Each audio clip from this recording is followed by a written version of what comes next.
हिमांशु शर्मा। जैसा कि टॉपिक्स चलाया है कि वुमेन का इंडिया के डेवलपमेंट में क्या रोल है। एक कहावत है कि एक आदमी पढ़ता है तो वो खुद को शिक्षित करता है, लेकिन जब एक औरत पढ़ती है तो वो पूरे परिवार को शिक्षित करती है। और जब परिवार शिक्षित होगा तभी तो देश आगे बढ़ेगा, क्योंकि हर देश में सबसे बड़ा रोल उसके नागरिकों का होता है। तो चलिए बात करते हैं, क्या वुमेन का रोल सिर्फ बाहर तक है, पढ़ाई लिखाई करके आ गई, बाहर लोगों को पढ़ा दिया, कि सिर्फ इतना है? क्या वो नारी नारी नहीं जो घर पर रहकर अपने बच्चों को पढ़ाती है?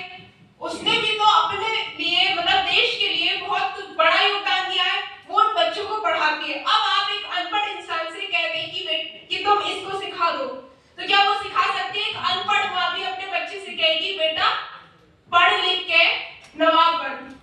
क्यों? अगर वो ये कह दे बेटा वहां पढ़ा रहे, गाली देता रहे, तो क्या होगा? बच्चे को जिस तरीके से आप पहले से सिखाएंगे वो वैसे ही तो आगे जाके बनेगा। अब आप उसको पहले से ही गलत शिक्षा दें तो वो तो आगे जाके गलत ही बनेगा ना। तो सबसे बड़ा रोल तो ये समझिए कि वो एक बच्चे को उस तरीके से डेवलप करती है, उसकी मेंटालिटी को, कि वो आगे जाके एक पॉजिटिव माइंडसेट लेके बढ़ता है, एक पॉजिटिव नेशन को बनाता है आगे जाके। अब अगर मान ले सिर्फ इतना ही नहीं, अगर हम अब आ जाए कॉमर्स सेक्टर में, तो वुमेन का कहां तक रोल है इंडिया के लिए?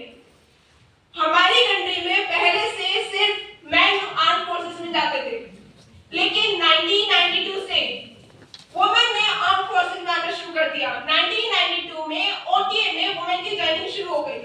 उसके बाद उन्होंने सिर्फ घर के अंदर ही नहीं, बाहर भी उन्होंने अपना कंट्रीब्यूशन एक इंडिया के लिए सिक्योरिटी की फॉर्म में दिया। क्या सिर्फ यहीं तक रह गई बात? नहीं, हम सब लोग पढ़ाई करते हैं। क्यों? क्या सिर्फ इसलिए कि बस पढ़ाई करके घर बैठ गए? नहीं ना, पढ़ाई करके हम कोई ना कोई जॉब करते हैं, व्हाटएवर इट इज, कोई सी भी जॉब हो, चाहे teacher, doctor, engineer, any type of job, चाहे वो प्लम्बर ही क्यों ना हो, लेकिन एक जॉब जो है, हम जो कमाते हैं उससे हम टैक्स पे करते हैं और वो टैक्स हमारी इकोनॉमी में आता है। अब अगर इंडिया की नॉर्मल 48% पॉपुलेशन वुमेन है, उनको हम हटा दें, सिर्फ 52% मेन से कहे जाके तुम टैक्स भर दो, तो क्या वो सारी 48% पॉपुलेशन जो अलग रह गई है उसका भी टैक्स हो जाएगा? I don't think. एक 100% में से आप 48% एक बड़ा नंबर होता है, उसको हटा दें, तो क्या आप कंट्रीब्यूट कर पाएंगे सोसाइटी के लिए, एक कंट्री के लिए? नहीं ना। टाइम ओवर बेटा।